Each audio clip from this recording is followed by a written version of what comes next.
Up until this point, every attempt to stop women from getting abortions has used the force of criminal law.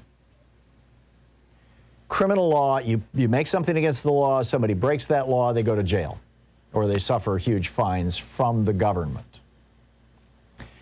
With criminal law, you can get a something that blocks that law, arguing that it's unconstitutional. You can try to overturn that law. You can have courts stop that law, the enforcement of that law. And there's a whole bunch of ways that you can challenge a criminal law. What Texas did does not involve criminal law at all. To the best of my knowledge, and I'm no abortion expert here. I'm not, I'm in favor of a woman's right to have an abortion in the United States, but I'm not, a scholar on the topic. But I believe this is the first time that any state legislature has tried to use civil law instead of criminal law to stop abortions. And here's what they're doing. Because, see, if the state was trying to stop a woman from having an abortion, and the Supreme Court has ruled that women have a legal and constitutional right to an abortion under the 4th, 9th, and 10th Amendments of the Constitution, the so-called right to privacy. If a state interfered with a woman's right to have an abortion, that state would be committing an unconstitutional act, and it would go up through the courts, and the courts would decide. But the state isn't doing any of that. The state isn't even involving themselves in this. What they're doing is they're saying, you guys who are the abortion militia, the people who stand outside the abortion clinics with signs and bullhorns and things, we're going to let you be the enforcers. And you can do it in civil court. So there is no government hand here.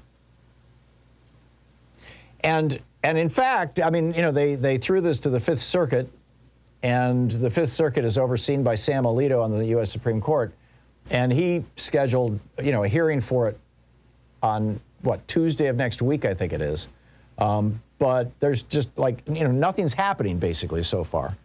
And so this law went into effect at midnight last night. And what the 14th Amendment says, and again, this is the power of a state. It doesn't speak to the power of an individual. It says, no state shall make or enforce any law which shall abridge the privileges or immunities of citizens of the United States, nor shall any state deprive any person of life, liberty, or property without due process of law, nor deny to any person within its jurisdiction the equal protection of the laws. It's called the Equal Protection Clause. I wrote a book about it called Unequal Protection. It's not the state of Texas that's saying you can't get an abortion. They're saying, go ahead, get an abortion, no problem. We're not going to stop you. We're not going to, hyper-regulate the clinics. We're not going to make it a crime. What we're saying is that if somebody helps you get an abortion, then somebody else can sue the helper. It's just and is essentially guaranteed a bounty of $10,000 plus lawyer's fees. So here's how it works. Last night at one of the Planned Parenthood clinics where they were doing abortions right up until midnight, it was packed in Texas. This was I believe it was in San Antonio, Texas. It was packed with women who were trying to get abortions. The anti-abortion people were out in the parking lot taking pictures of license plates. They were taking photographs of people entering and leaving the abortion clinic. They were taking pictures. They were looking through the windows and trying to identify the people who were there, both getting abortions and people who worked there,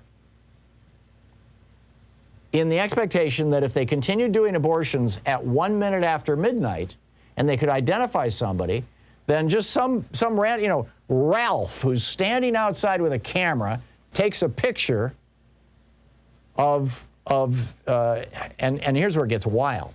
Takes a picture of, Susie, who works at the abortion clinic as a receptionist, at 1 minute after 12 while she's processing somebody. So she's aiding and abetting abortion. So Ralph files a civil lawsuit against Susie. It's got nothing to do with the state of Texas. He goes to a court and he says, Susie, I'm suing you for $10,000 because you helped Margie get an abortion.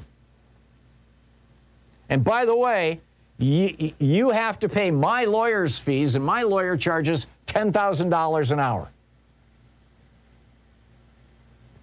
And then it goes to a court and, gets adjudicated. There's no force of law involved here. There's no force of the state involved here. They simply changed the rules of the game, the civil rules of this civil lawsuit game. Now, it's possible this will get knocked down. It's possible the Supreme Court will stand up, but the Supreme Court didn't stop it from going into effect. So that is the law in Texas right now.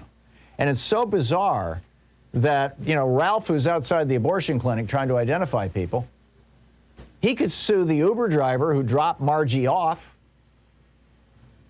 He aided and abetted her getting an abortion.